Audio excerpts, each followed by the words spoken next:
Siapa sih yang gak suka sama madu? Udah enak, berkhasiat untuk kesehatan lagi. Jasa lebah si penghasil madu jangan sampai dilupakan ya. Nah, lebah penghasil madu itu banyak jenisnya teman. Ada Apis dorsata alias lebah madu raksasa yang biasa bersarang di tebing tinggi. Ada juga lebah unik yang mau Tan bahas sebentar lagi. Penasaran tuh? Wah, apa tuh? Jangan-jangan alien yang baru saja menetas. Ih, seram. Tenang, inilah lebah yang Otan singgung di awal. Ada yang menyebut teledan, kelanceng, galo-galo, ataupun kelulut. Wah, banyak juga nih nama panggilan kamu, Sob. Otan panggil kamu lebah kelanceng aja ya. Si lebah kelanceng ini ukuran tubuhnya super duper mini teman. Hanya sekitar 4 mm saja. Kenalkan, ini Kanjeng Ratunya, sang pemimpin koloni lebah. Selain memimpin, ia bertugas meningkatkan jumlah koloninya. Caranya ya dengan bertelur. Sang ratu bisa menghasilkan hingga ribuan telur loh teman. Setelah 3 hari, telur akan menetas menjadi larva. Kemudian dalam 5 hari ke depan, larva akan membungkus diri menjadi pupa alias kepompong. Wih, banyak sekali kepompongnya. Pasti sang ratu kerepotan memberi nama semua anaknya nih. Sarang sobat Otan ini terdiri dari beberapa bagian teman. Pertama adalah bola-bola yang berisi telur, larva, dan kepompong. Warnanya agak kekuningan, sekilas seperti ketumbar ya. Lalu di sudut yang lain terdapat bola-bola yang ukurannya jauh lebih besar dengan warna sedikit kehitaman. Bola-bola yang ini berfungsi untuk menyimpan madu dan tepung sari. Keren ya sarangnya. Semua didesain dengan tata letak yang sesuai dengan fungsinya. Cakep. Kalau di hutan, lebah kelanceng banyak membuat sarang di antara pohon bambu yang rimbun seperti ini. Bambu yang tumbuh tidak sempurna merupakan tempat tinggal favorit dari sobat Otan ini. Bambu yang menjadi sarang kelanceng biasanya memiliki ciri khas, yaitu di pintu sarangnya terdapat propolis. Lebah-lebah ini juga memanfaatkan propolis untuk menjebak predator yang masuk ke dalam sarang loh. Nah, kalau ada lebah yang keluar masuk seperti ini, berarti sarang masih aktif dihuni oleh kawanan lebah teman. Sekarang lebah kelanceng sudah banyak dibudidayakan loh. Uniknya, ada yang membudidayakan lebah kelanceng di gentong gerabah seperti ini. Biasanya kan pakai kotak kayu. Ternyata gentong gerabah ini lebih unggul sebagai rumah lebah. Karena saat cuaca panas, gerabah dapat mendinginkan suhu sarang. Sedangkan saat cuaca dingin, gerabah dapat menghangatkan sarang lebah. Uniknya lagi nih teman, cara panen madu kelanceng lain daripada yang lain. Yap, disedot. Ini memudahkan untuk mengambil madu yang tersimpan di dalam kantung seperti ini. Dengan teknik sedot, panen madu juga jadi lebih bersih loh teman. Madu tidak akan bercampur dengan bahan lainnya karena langsung masuk ke dalam wadah. Selain itu, dengan disedot, tidak akan merusak struktur sarang atau propolis. Lebah jadi tidak perlu membuat kantung-kantung madu baru lagi deh. Dengan teknik ini, membuat jeda antar panen akan lebih dekat dan bisa menguntungkan bagi peternak. Dalam satu sarang, bisa menghasilkan madu hingga 1 liter loh teman. Oh iya teman, madu kelanceng itu rasanya sedikit asam dan sedikit pahit. Tahu gak kenapa? Yap, ini karena terdapat kandungan bipolen atau serbuk sari dan zat propolis. Meski rasanya agak asam dan sedikit pahit, khasiat madu kelanceng gak kalah dengan madu biasa. Sama-sama bagus untuk daya tahan tubuh. Bahkan kandungan glukosa pada madu kelanceng mencapai 69%. Berbeda dengan madu biasa yang memiliki kandungan glukosa sekitar 30%. Jadi, konsumsi madu keranjang bisa memberikan energi dalam waktu singkat. Cakep! Loh, ternyata sudah ada paman yang menunggu di kotak sarang lebah nih. Bawa kain hitam lagi.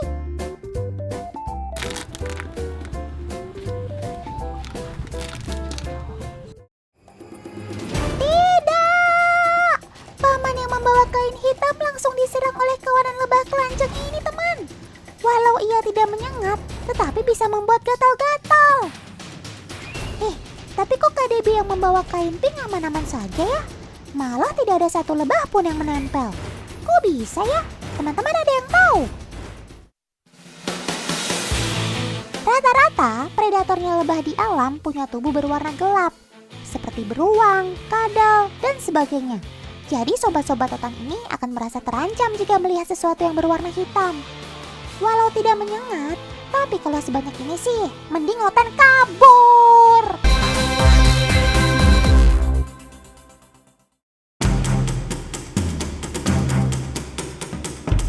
Ya ampun, di Indonesia kok masih ada jalan model begini sih?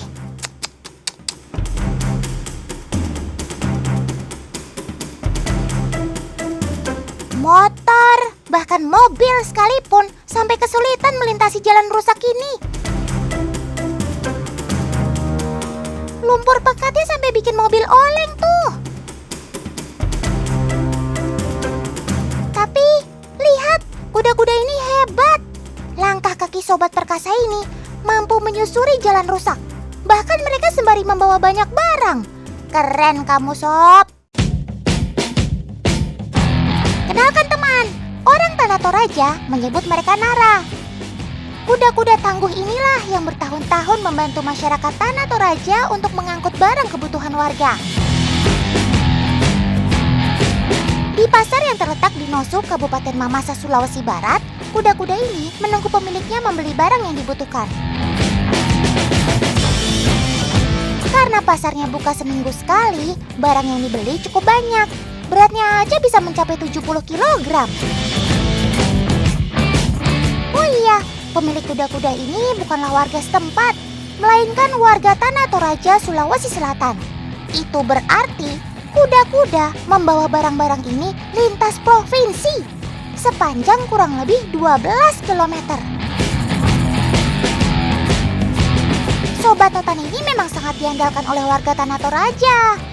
Kalau dulu sebagai alat transportasi dari satu desa ke desa lain, kini kuda beralih fungsi sebagai alat angkut barang. Sobat Totan ini punya langkah kaki yang sangat cepat. Pemiliknya harus bisa mengimbanginya. Apalagi saat melintasi jalan rusak, pemilik harus terus berada di samping kuda. Ini supaya kuda tetap merasa tenang. Karena kuda bisa saja mengamuk dan menjadi liar. Resikonya, barang-barang yang diangkut bisa jatuh dan rusak. Paman bisa merugi nanti.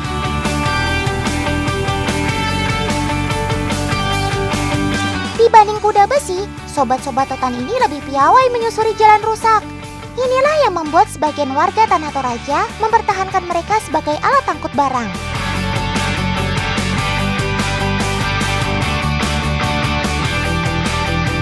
Sementara sebagian warga lainnya mengganti kuda dengan motor ataupun mobil. Pertimbangannya karena waktu tempuh untuk sampai di Tanah Toraja dengan menggunakan kuda butuh waktu 5 jam. 4 kali lebih lama dibanding menggunakan motor. Ayo sob, semangat ya, sebentar lagi sampai.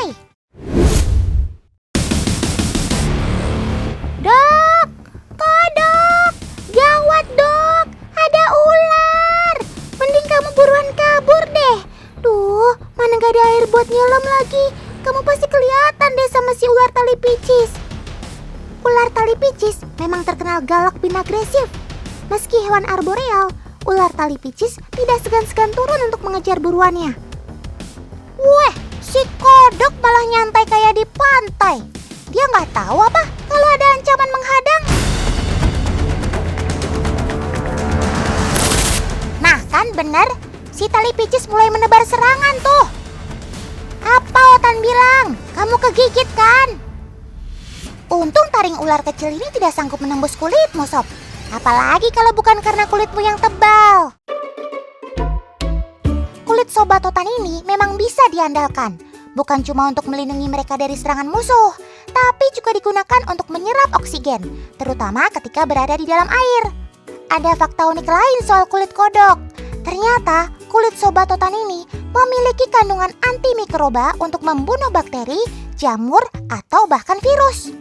Ini adalah hasil adaptasi si kodok terhadap lingkungannya. Maklum, dia kan termasuk hewan amfibi yang hidup di dua alam, sehingga sangat rentan terserang penyakit.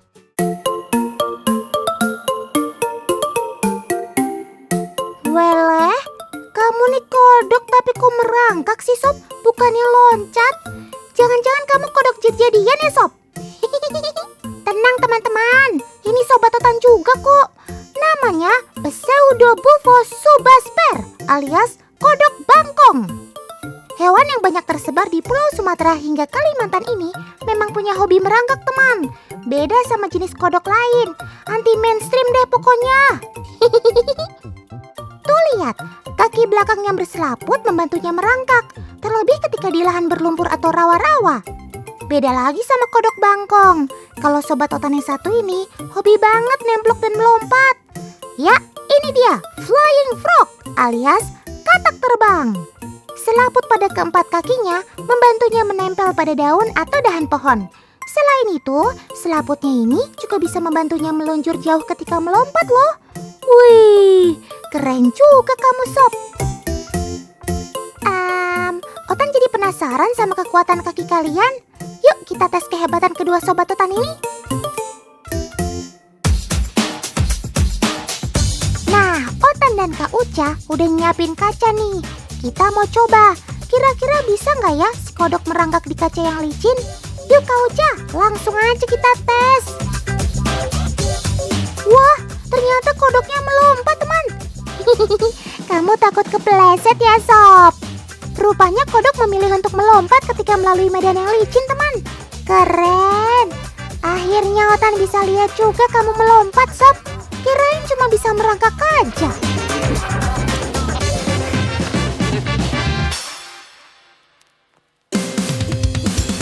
Sekarang giliran si katak terbang nih. Kali ini Otan mau uji kemampuan selaput kakinya. Bisa nggak ya menempel pada permukaan kaca? Oke, langsung aja kita coba. 1, 2, 3. Wih, langsung menempel di kaca tanpa kesulitan. Tuh lihat, selaput kakinya menempel sempurna pada permukaan kaca. Selaput ini memang berfungsi sebagai perekat ketika mereka menempel pada daun atau dahan pohon. Cuma Otan gak nyangka loh, Sob, kalau selaput di kakimu juga berfungsi pada permukaan kaca. Oke, kalau gitu kita naikin level kesulitannya ya. Nah, dijamin licin deh. Ayo lo, Sob. Wih, ternyata dia tetap bisa menempel sempurna. Loh. Tapi kok kamu melorot, Sob? Malah kayak main prosotan nih.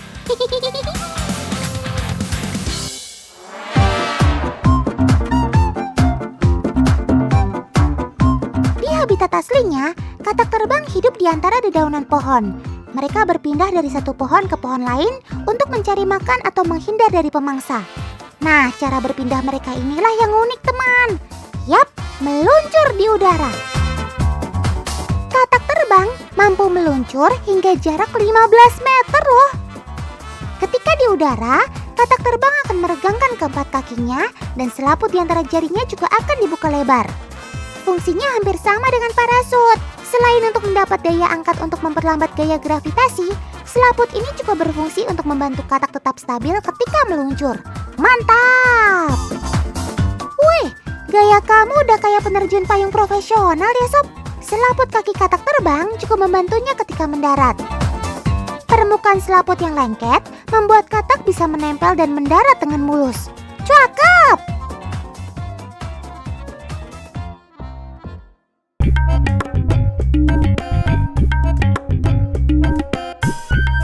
Menempel jago, melompat juara. Coba sekarang kita uji kemampuanmu berenang. bisa nggak lulus ujian yang satu ini? Kamu kan hidupnya di pepohonan terus, pasti jarang ketemu air kan? Oke, sekarang giliran Karisa nih yang sudah nyiapin kolam yang unyu ini. Yuk Kak, langsung aja kita coba. Wah, ternyata kamu juga jago berenang ya Sob. Selaput-selaput pada kaki berfungsi sebagai dayung untuk membantunya berenang. Wah, Otan nyerah deh nyari kelemahan kamu Sob. Semua tes bisa kamu lalui dengan mudah. Otan ngaku kalah. Sepertinya kamu gak nyaman berada di air ya Sob. Kamu lebih memilih menempel di pinggiran kolam daripada berenang di kolam. Ya beginilah teman kalau tukang manjat diajakin berenang. Ngomong-ngomong si kodok bangkong kemana ya? Dari tadi gak kelihatan. Jangan-jangan lagi enak-enakan tidur siang. Hei Sob, jangan mager alias males gerak dong. Kamu juga bakal Otan tes berenang. Oke, kamu udah siap dok? Wits, si kodok gak kalah jago nih. Bahkan bisa menyelam ke dasar kolam. Yap, meski bernapas dengan paru-paru dan kulit, kodok bangkong memang memiliki kemampuan menyelam yang baik. Selain karena habitatnya yang dekat dengan air, kemampuan menyelam ini juga digunakan untuk menghindari pemangsa yang ada di daratan. Kalau Otan hitung-hitung tadi sih, si kodok bangkong mampu menyelam selama 2 menit lebih. Wah, kalau Otan sih udah pingsan tuh. Oh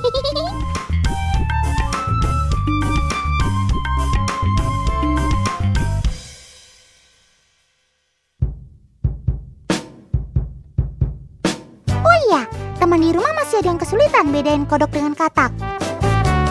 Tenang, caranya gampang. Lihat aja tekstur kulit keduanya. Kalau kodok, tekstur kulitnya cenderung kering dan kasar. Selain itu, kulit kodok memiliki tonjolan atau bintil di sekujur tubuhnya. Sedangkan katak memiliki kulit yang lebih halus dan cenderung lembab. Lalu kodok juga cenderung merangkak daripada melompat. Kalaupun harus melompat, jarak lompatannya lebih pendek dari panjang tubuhnya. Kalau katak jagonya melompat dan lompatannya jauh lebih panjang dari panjang tubuhnya. Satu lagi nih, kodok memiliki bentuk tubuh yang lebih berisi, pendek, dan cenderung melebar. Sedangkan si katak, badannya lebih atletis teman, lebih kurus, dan memiliki tungkai kaki yang lebih panjang. Gimana? Sekarang jadi tahu kan bedanya kodok dan katak? Jangan tertukar lagi ya.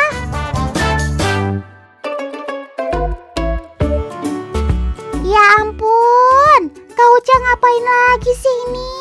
Sobat Otan mau diajak nonton drakor ya Kak? Oh, ternyata Kak Uca lagi coba menghipnotis kodok. Emangnya bisa ya Kak? Ada-ada aja sih. Wih, kayaknya berhasil teman. Sobat Otan ini terpaku menatap layar ponsel. Kamu mengantuk. Kamu mengantuk. Kamu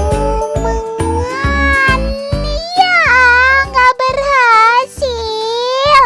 Si kodok malah mau minggat. Dia bosen kali tontonannya gitu-gitu terus.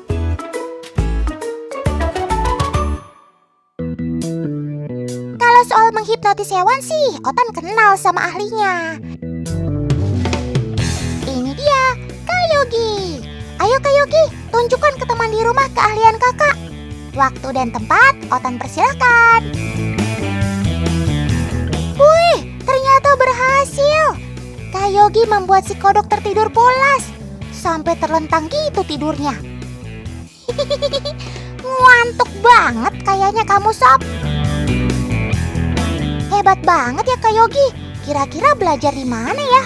Jangan-jangan harus puasa 7 hari 7 malam lagi. Tenang teman, Otan akan bongkar triknya. Kemampuan ini sebenarnya tidak ada sangkut pautnya dengan hipnotis kok. Teman-teman juga bisa membuat si kodok tertidur pulas.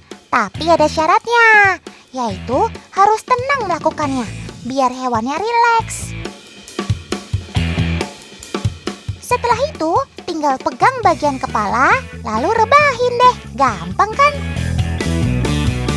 Pada dasarnya, hewan memang memiliki kemampuan tanatosis, alias berpura-pura mati.